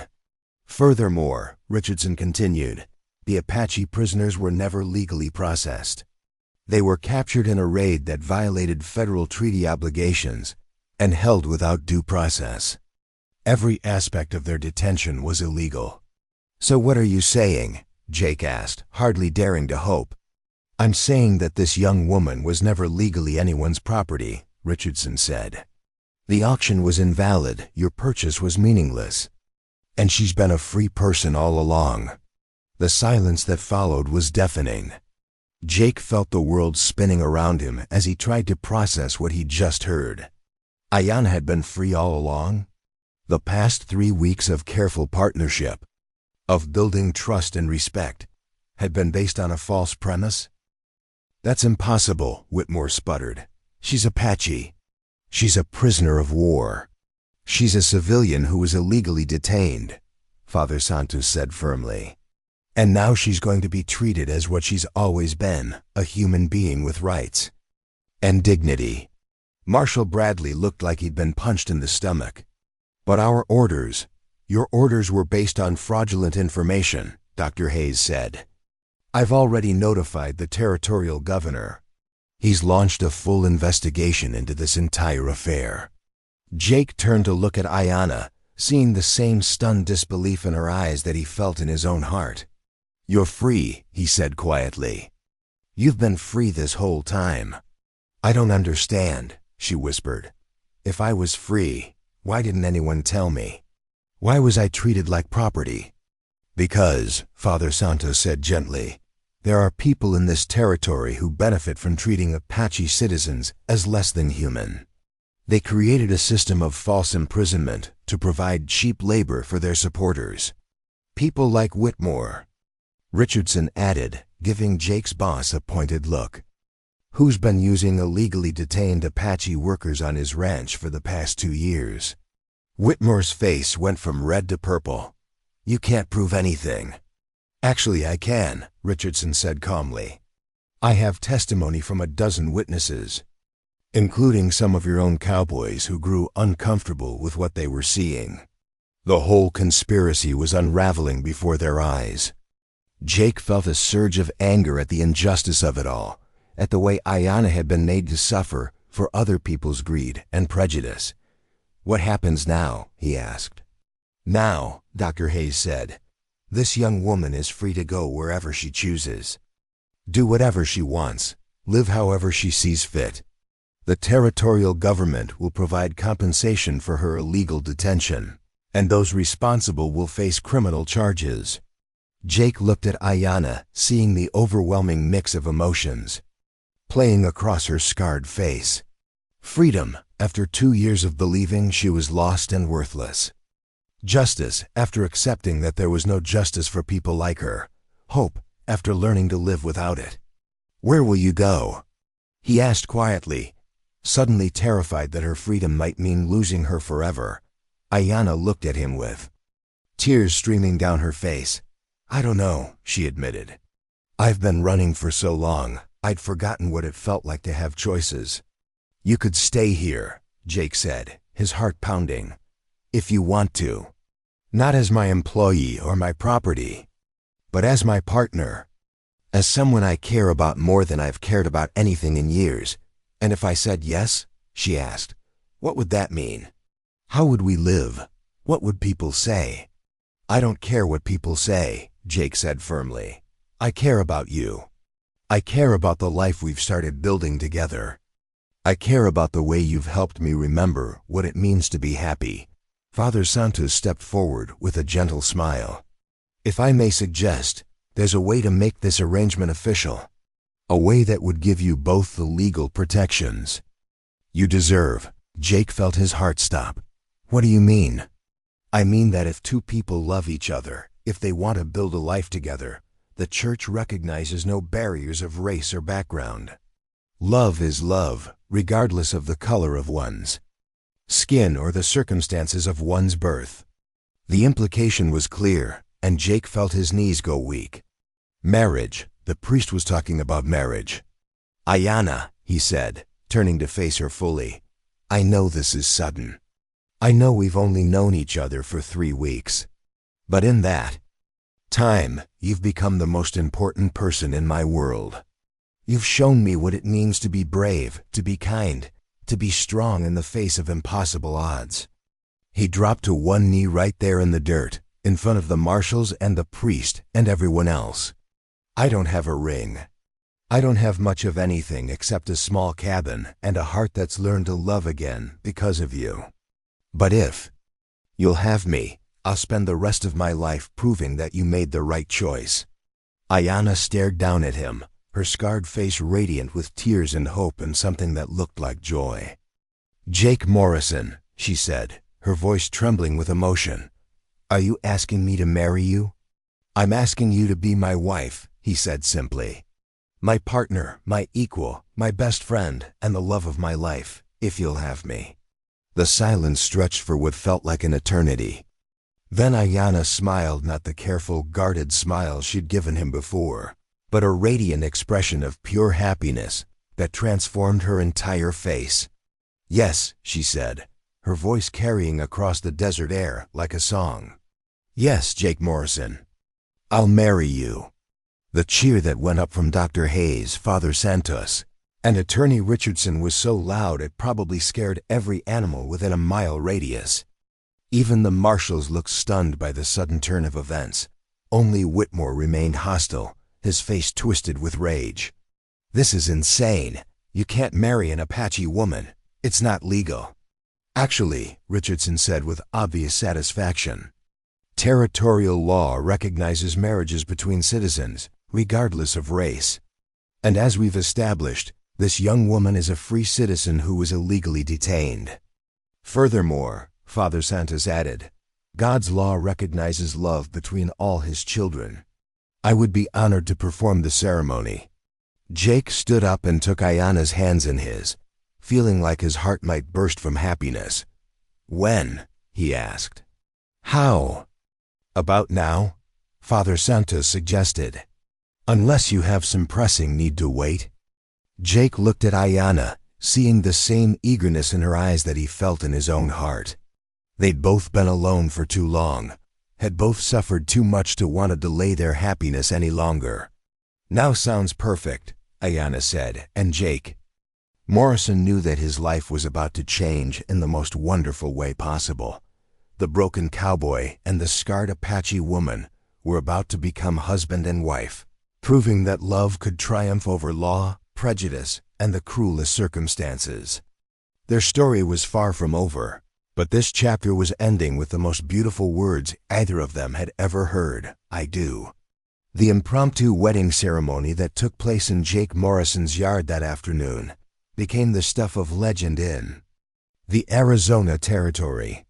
Word spread quickly through the scattered communities, carried by riders who'd witnessed something unprecedented, a white cowboy and an Apache woman declaring their love in defiance of every social convention. Backed by the law and blessed by the church, Father Santos had insisted on conducting the ceremony properly, despite the unusual circumstances, while Dr. Hayes and Attorney Richardson kept watch for any additional trouble. The priest had Jake and Ayanna gather desert flowers for the bride's bouquet and asked the assembled men to serve as witnesses to what he called a union blessed by God and justified by love. "Before we begin," Father Santos said, his voice carrying the authority of someone who'd performed hundreds of ceremonies, I want to address the elephant in the room. Some people will say this marriage is wrong, that it violates the natural order of things. But I've seen the way you two look at each other, the way you've cared for each other despite impossible circumstances. That's not wrong. That's sacred. Jake stood facing Ayanna in the fading afternoon light, still hardly believing this was happening. She'd braided desert willow, flowers into her hair, the same flowers she'd told him about for love magic, and the effect was breathtaking. Her scarred face glowed with happiness, and Jake realized he'd never seen anyone more beautiful. "Jake Morrison," Father Santos began, "do you take this woman to be your lawfully wedded wife, to have and to hold, in sickness and in health, for richer or poorer, for better or worse, until death do you part?" Jake's voice was strong and clear. "I do. And do you promise to honor and cherish her, to protect her from those who would do her harm, to see her as your equal partner in all things?" "I do," Jake said, his eyes never leaving Ayanna's face. Father Santos turned to Ayanna. "Ayanna, do you take this man to be your lawfully wedded husband, to have and to hold, in sickness and in health, for richer or poorer, for better or worse, until death do you part?" "I do," Ayanna said, her voice trembling with emotion. "And do you promise to honor and cherish him, to stand by him through whatever trials may come, to be his partner in building a life together?" "I do," she replied, tears streaming down her face. "Then by the power vested in me by the Catholic Church and the territory of Arizona, I pronounce you husband and wife. Jake, you may kiss your bride."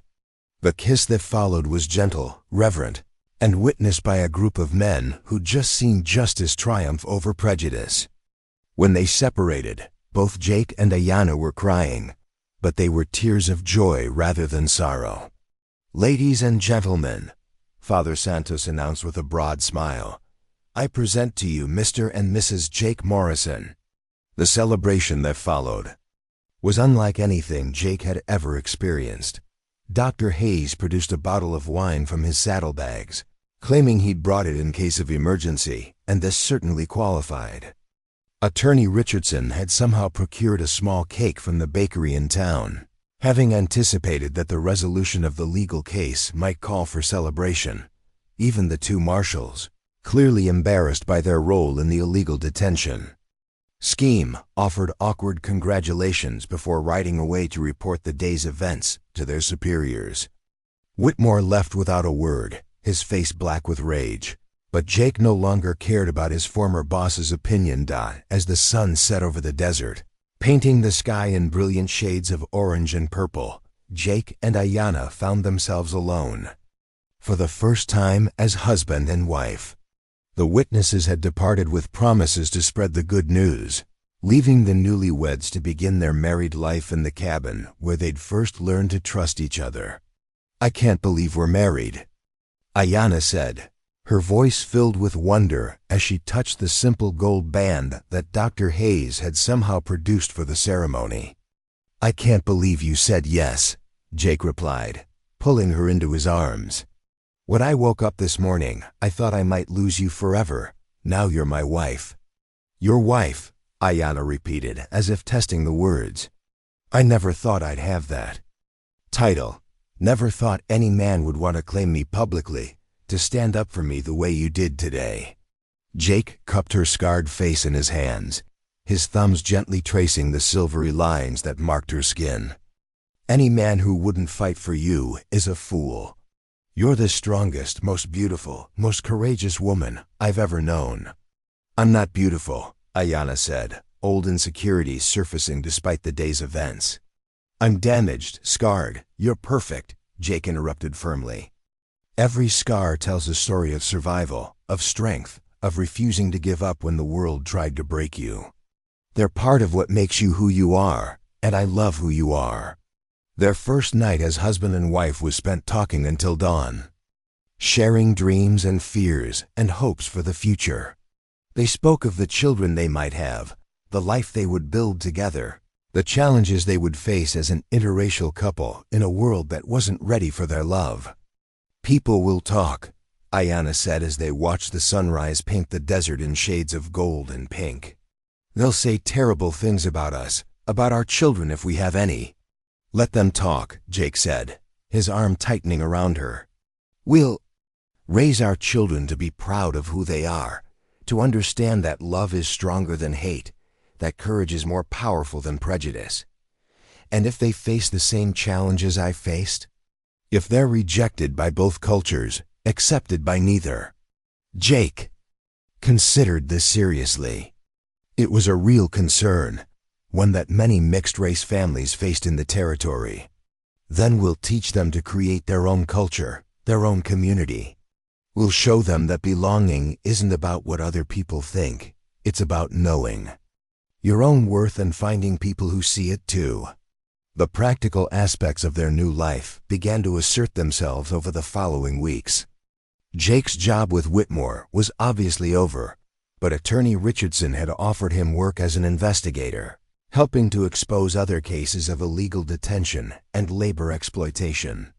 The pay was better, and the work felt meaningful in a way that tending cattle never had. Ayanna threw herself into transforming their humble cabin into a real home.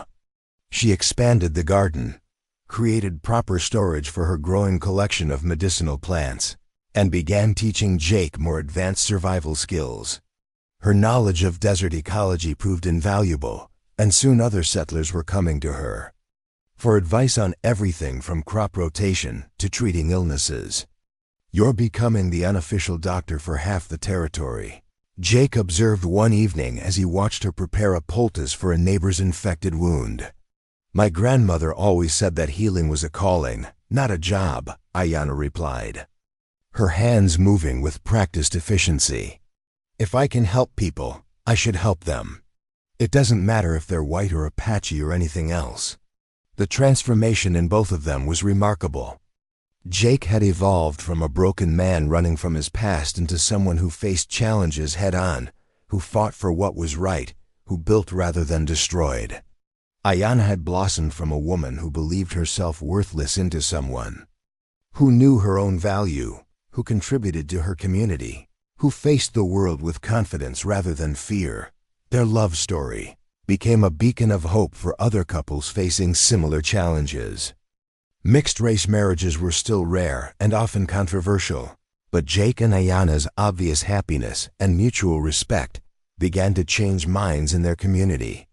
They proved that love could transcend racial boundaries, that respect and partnership could overcome social prejudice. Dr. Hayes became a regular visitor, fascinated by Ayanna's medical knowledge and eager to learn traditional healing methods.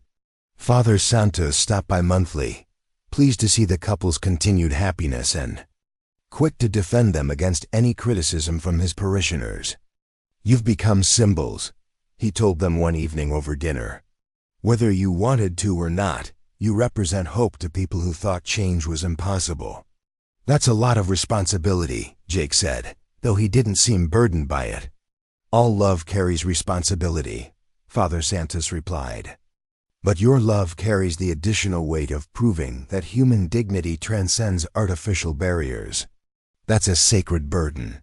The first real test of their marriage came 6 months later when Ayanna's cousin, a young Apache man named Joseph, arrived at their door.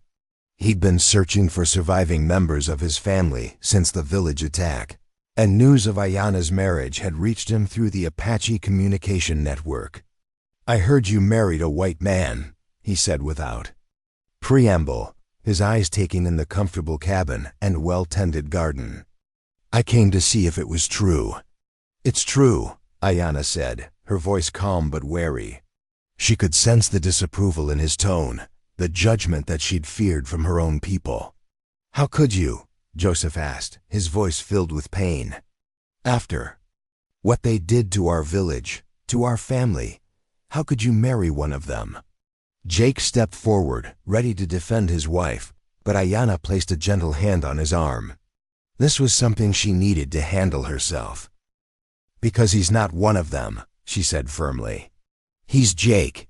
He's the man who saw me as a human being when others saw me as damaged goods. He's the man who stood up to armed marshals to protect me, He's the man who chose love over convenience, who fights for justice even when it costs him. But he's white, Joseph said, as if that explained everything. So were the people who helped us expose the illegal detention scheme, Ayanna replied.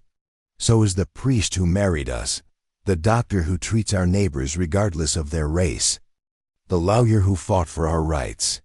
Evil isn't about skin color, Joseph. It's about choices. And Jake chooses to do what's right, even when it's hard. The conversation continued for hours, with Joseph gradually coming to understand that his cousin had found something precious, a partner who truly saw her as an equal, a love that transcended the boundaries that had seemed so important before. By the time he left the next morning, Joseph had given his blessing to their marriage, even offering to help them navigate the complex dynamics of being accepted by both the Apache and white communities. "You're building something new," he told them as he prepared to leave. "Something that could show both our peoples a different way forward." As Jake and Ayanna watched him ride away, they realized that their love story had become something larger than themselves. They were pioneers in a different kind of frontier, not the geographical one that most people associated with the American West, but the social and cultural frontier where understanding replaced fear, where love conquered prejudice, where two people could look past surface differences to see the soul beneath. Their cabin in the desert had become more than a home. It was a symbol of hope, a proof that change was possible, a living testament to the power of love to transform not just individuals, but entire communities. The broken cowboy and the scarred Apache woman had found their happy ending. But more importantly, they'd created a new beginning for themselves, for their community, and for everyone who believed that love could conquer all. 1 year after their wedding, Jake and Ayanna Morrison faced their greatest challenge yet. The autumn of 1882 brought news that would test everything they'd built together, and threatened to destroy the fragile progress they'd helped create in the Arizona Territory. The trouble began with a letter, delivered by a dust-covered rider who'd traveled 3 days to reach their remote cabin. Attorney Richardson's urgent message was brief but chilling. Federal investigation launched into territorial corruption. Your testimony needed immediately. Danger to both of you is real and immediate. Jake read the letter aloud to Ayanna as they sat at their breakfast table, the morning light streaming through windows that now held glass instead of oiled paper, one of many improvements they'd made to their home. Their comfortable domestic routine was about to be shattered by forces beyond their control.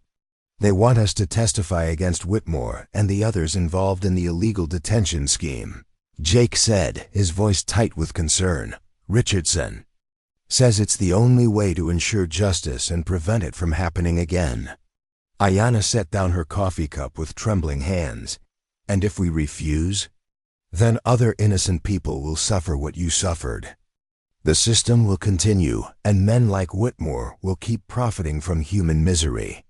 The weight of the decision pressed down on them both. Testifying would mean traveling to the territorial capital, facing hostile questioning, and making themselves targets for anyone who profited from the corrupt system they'd helped expose. But staying silent would mean allowing the abuse to continue. "We have to do it," Ayanna said finally, though her voice carried the strain of someone who'd already suffered too much at the hands of those in power. "We have to speak for those who can't speak for themselves."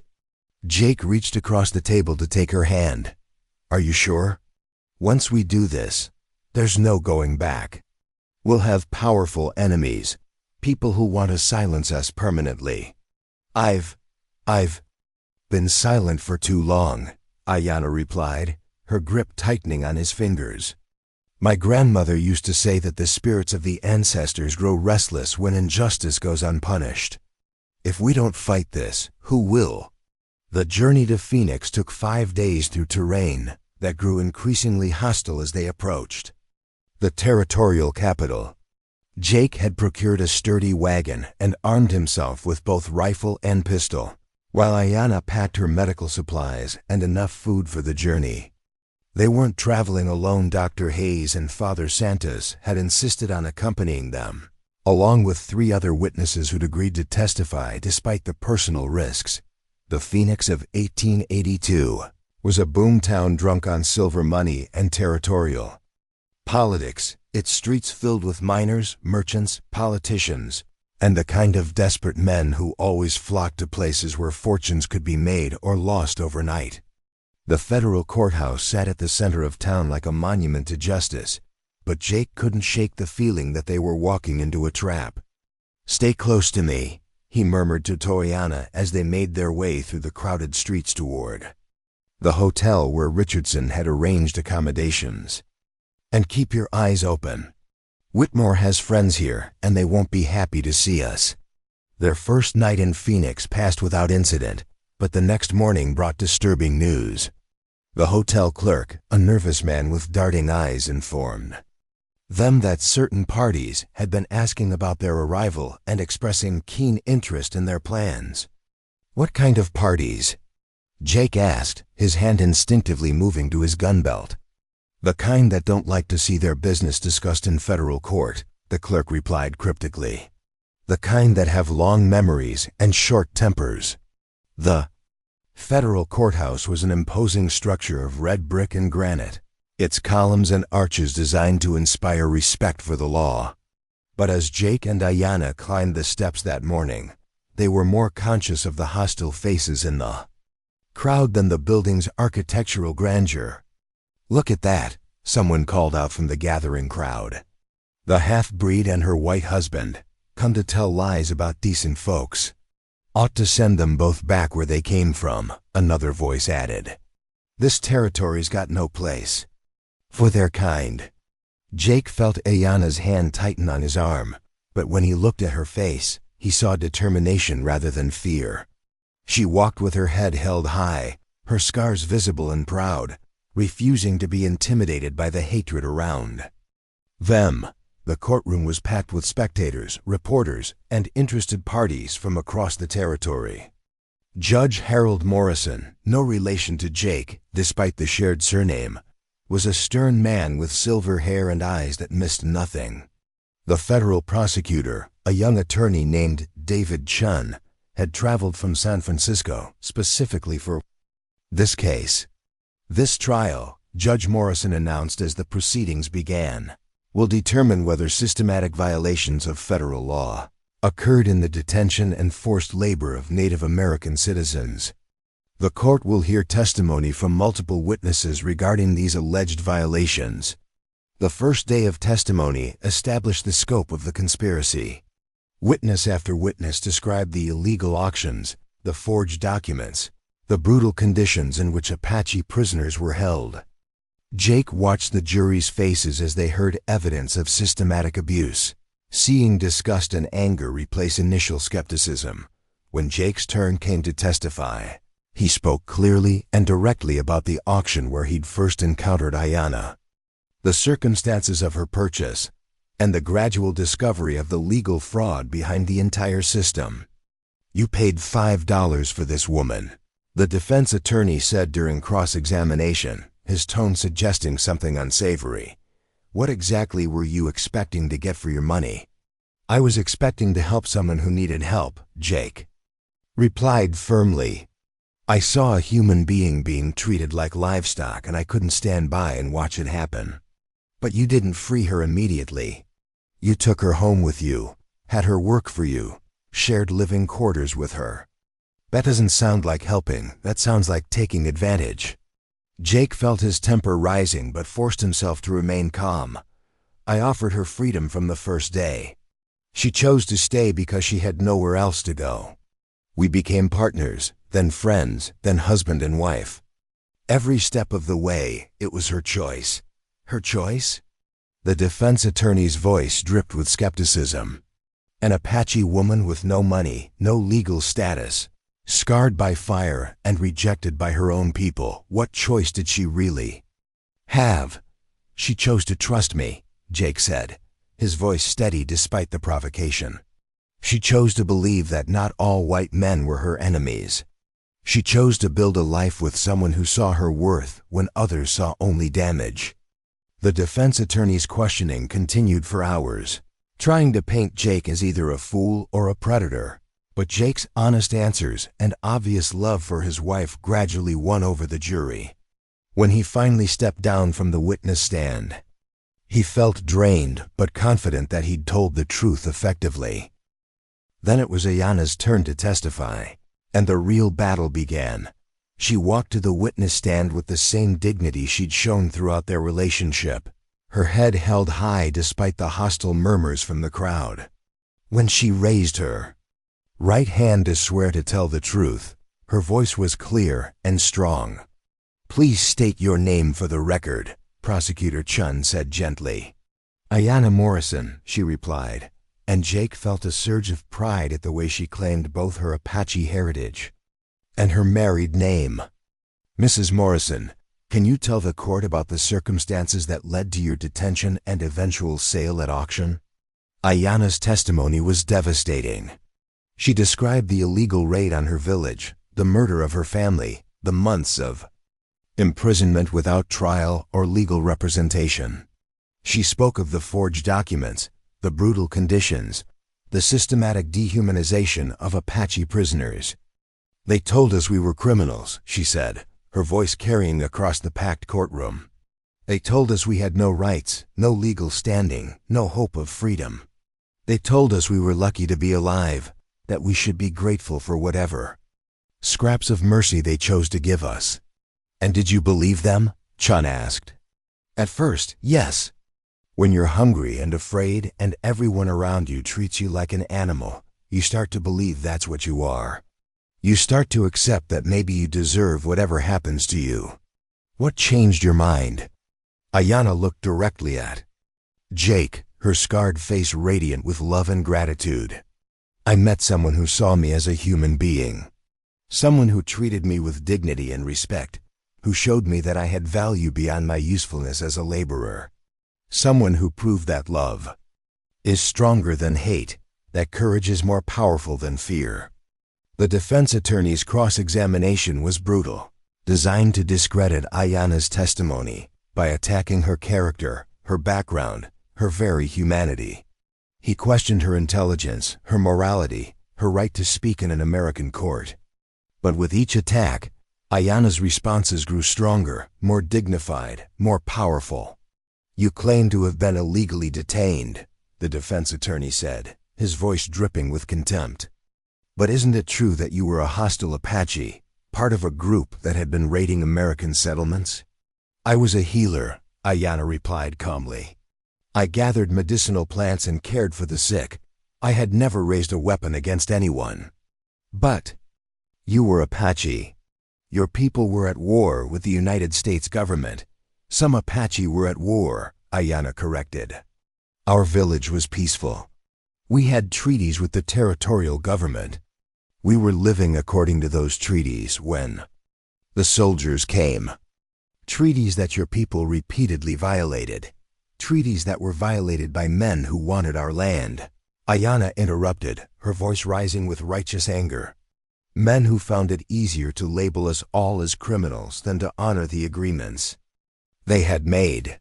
The exchange continued for hours, with the defense attorney trying every possible angle to undermine Ayanna's credibility. But her truth was too powerful, her dignity too evident, her suffering too real to be dismissed. When she finally stepped down from the witness stand, the courtroom was dead silent. Even the hostile crowd seemed moved by her testimony, by the quiet strength with which she'd faced her tormentors. That evening, back at their hotel, Jake and Ayanna received an unexpected visitor. Dr. Hayes knocked on their door with news that made Jake's blood run cold. "Whitmore's been seen in town," he said without preamble. "He's got men with him, and they're not here to observe the trial. Richardson thinks they might try to prevent you from testifying further." Jake felt Ayanna's hand tighten on his arm. "What do you mean?" "I mean they might try to hurt you. To silence you permanently. Richardson's arranged for federal marshals to provide protection, but you need to be extremely careful. The threat was real and immediate.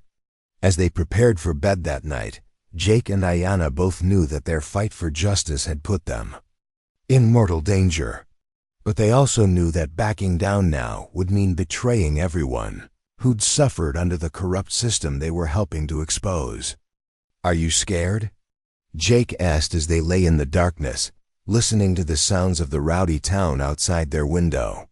"Terrified," Ayanna admitted, "but also proud. We're doing something important, something that matters. If we die tomorrow, at least we'll die knowing we stood up for what was right." Jake pulled her closer, feeling the steady beat of her heart against his chest. "We're not going to die," he said firmly. "We're going to see this through, and we're going to win. Justice is going to triumph, and people like Whitmore are going to pay for what they've done." Outside their window, the night was full of shadows and unknown dangers.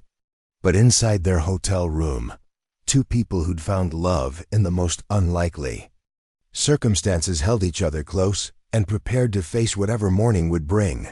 The trial was far from over, and the most dangerous moments still lay ahead. But Jake and Ayanna Morrison had faced impossible odds before and emerged victorious. They would do so again, no matter what it cost them. 20-5 years after Jake Morrison paid $5 for what he thought was a damaged woman at an illegal auction, he stood on the porch of their expanded home, watching his granddaughter play in the garden that had grown from Ayanna's first tentative plantings into a thriving oasis. The little girl had her grandmother's dark eyes and her grandfather's stubborn determination, and she was carefully tending to the medicinal plants that had become the foundation of the Morrison family's reputation throughout the territory. "Grandmama," 8-year-old Maria called out, her voice carrying the musical quality that seemed to run in their family. "The desert willow is blooming again. Does that mean someone's going to fall in love?" Ayanna, now 53 and more beautiful than ever despite the silver threading through her black hair, smiled as she joined her granddaughter among the flowers. "Perhaps, little one. Or perhaps it just means the desert is happy." Jake watched his wife with the same wonder he'd felt that first day when she'd removed the burlap sack. The scars were still there, would always be there, but they'd become part of her story rather than defining it. She was Dr. Ayanna Morrison now, the first licensed Apache physician in the Arizona Territory, a woman whose reputation for healing extended far beyond their small community. The transformation hadn't happened overnight. It had taken years of study, mentorship under Dr. Hayes, and countless battles with medical boards who questioned whether a Native American woman could truly understand modern medicine. But Ayanna had persisted, combining traditional Apache healing practices with contemporary medical knowledge to create something entirely new and remarkably effective. "Tell me the story again, Grandpapa," Maria said, abandoning her gardening to climb onto Jake's lap. "About how you and Grandmama met." Jake had told this story hundreds of times over the years, but it never lost its power to move him. "Well," he began, settling into the familiar rhythm of the tale, "it was a very hot day in August, and I was the loneliest man in the whole Arizona Territory." As he spoke, other members of their extended family gathered around. His son Thomas, now 32, and a respected attorney like his mentor Richardson, sat with his wife Elena, a Mexican woman whose own family had faced discrimination before finding acceptance in the Morrison community. Their daughter Sarah, 28, and following in her mother's footsteps as a healer, listened with her husband David, a former soldier who'd learned to see past his military training to embrace the Morrison family's values of inclusion. Peace. The family had grown not just through birth and marriage, but through adoption and choice. Over the years, Jake and Ayanna had taken in dozens of children, Apache orphans, abandoned mixed-race children, white children whose parents had died in the harsh frontier conditions. Each one had been loved, educated, and taught the values that had guided the Morrison family from its unlikely beginning. "The best part of the story," Maria announced solemnly, is when Grandpapa cried because Grandmama was so beautiful. I still cry sometimes, Jake admitted, pulling his granddaughter closer. Happy tears, because I still can't believe how lucky I am. The community that had grown around their initial act of sharing water had become something unprecedented in the American West. The town of Morrison Creek, named for the couple who discovered the spring, was home to Anglo families, Apache families, Mexican families, Chinese families, and freed slaves, all living together in relative harmony. It wasn't perfect. There were still conflicts, still prejudices to overcome, still people who couldn't accept the idea of racial equality. But it worked better than anyone had thought possible. The secret to their success lay in the principles Jake and Ayanna had established from the beginning: mutual respect, shared resources, and the understanding that everyone's contribution mattered. The town had its own school where children learned in English, Spanish, and Apache. It had a clinic where traditional and modern medicine worked hand in hand. It had a governing council that included representatives from all communities. Remember, Ayanna said, as she always did when the story reached its end, the most important part isn't that we fell in love. It's that we chose to keep loving every day, even when it was difficult, even when people were mean to you. Maria asked. Especially then, Jake replied. Because love isn't just a feeling, sweetheart. It's a choice you make every single day. A choice to see the best in people, to help when you can, to fight for what's right even when it's hard. As the sun set over the desert, painting the sky in the brilliant colors that had become as familiar as breathing, Jake reflected on the journey that had brought them to this moment. The broken cowboy who'd bought a woman at auction had become a respected community leader, a man whose opinion carried weight throughout the territory. The scarred Apache woman who'd believed herself worthless had become a doctor, a teacher, a mother, and a grandmother whose legacy would outlive them all. Their children had grown up to be leaders in their own right. Thomas had become the territory's first mixed-race judge, appointed despite considerable opposition because his legal mind and moral character were undeniable. Sarah had founded the Morrison Institute for Traditional Medicine, a school that trained healers from multiple cultural backgrounds. Their youngest, adopted son Michael, had become a rancher who employed sustainable practices that worked with the desert rather than against it. But perhaps their greatest achievement was the simple proof that love could triumph over prejudice, that families could be built on choice rather than blood, that communities could thrive when they embraced diversity rather than fearing it. I have something to show you, Ayanna said, disappearing into the house and returning with a worn leather journal. I've been writing down our story, all of it, from the beginning to now. I want future generations to understand how we got here, what we fought for, why it mattered. Jake took the journal, his weathered hands gentle with the precious pages. You wrote it all down? Every important moment, Ayanna replied. The good and the bad, the victories and the defeats. I want people to understand that change doesn't happen overnight, that building a better world takes time and effort, and the willingness to fail and try again. As Maria curled up between her grandparents, Jake began to read aloud from the journal. The words brought back memories of that first auction, of their tentative courtship, of the challenges they'd faced and overcome together. But more than that, they told the story of a community that had learned to see past surface differences to the humanity beneath.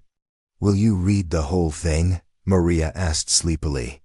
Maybe not all tonight, Jake said with a smile. But I'll read as much as you want to hear. As the stars emerged in the vast Arizona sky, 3 generations of the Morrison family sat together on the porch, connected by love and sustained by hope. The story that had begun with $5 and a desperate act of compassion had become something much larger, a testament to the power of love to heal wounds, bridge divides, and create something beautiful from the most unlikely circumstances. In the distance, A night bird called out, not mournfully, but with the clear, strong voice of something that belonged exactly where it was. The sound carried across the desert, reaching other families, other communities, other people who were still learning that love was stronger than fear, that unity was more powerful than division, that a better world was possible if people were willing to work for it. Jake Morrison had paid $5 for what he thought was a damaged woman, and had received instead a lifetime of love, a family beyond his wildest dreams, and the satisfaction of knowing that his life had made a difference. The investment had paid dividends he could never have imagined, creating wealth that couldn't be measured in dollars, but in the lives touched, the prejudices overcome, and the hope kindled in hearts that had almost given up on humanity. As the final chapter of their story closed, Jake and Ayanna knew that their legacy would continue in their children, their grandchildren, and everyone who chose to believe that love could conquer all. The lonely cowboy and the Apache woman with the covered face had found their happy ending, but more importantly, they had created countless new beginnings for others, who would follow in their footsteps. The desert wind whispered through the garden, carrying with it the scent of desert flowers and the promise of tomorrow. And somewhere in that wind, if you listened carefully, you could hear the echo of an old Apache blessing. May you bloom where you are planted, and may your love be a light that guides others home. The story was complete, but the love that had created it would last forever, passed down through generations who would carry forward the simple but revolutionary truth that Jake and Ayanna Morrison had discovered together, that every person has worth, that every heart deserves love, and that the most beautiful things in life often come disguised as the most broken. Under the star-filled sky of the Arizona Territory, the family that had begun with an act of desperate compassion continued to grow, to love, and to prove that sometimes the best investments are the ones that pay off not in gold, but in the gold of human connection, understanding, and hope. Their story would be told for generations to come, inspiring others to look past surface differences to the precious humanity beneath, to choose love over fear, and to remember that $5 spent on compassion could change the world, one heart, one family, one community at a time. Up next, you've got two more standout stories right on your screen. If this one hit the mark, you won't want to pass these up. Just click and check them out. And don't forget to like, subscribe, and turn on the notification bell so you don't miss any upload from us.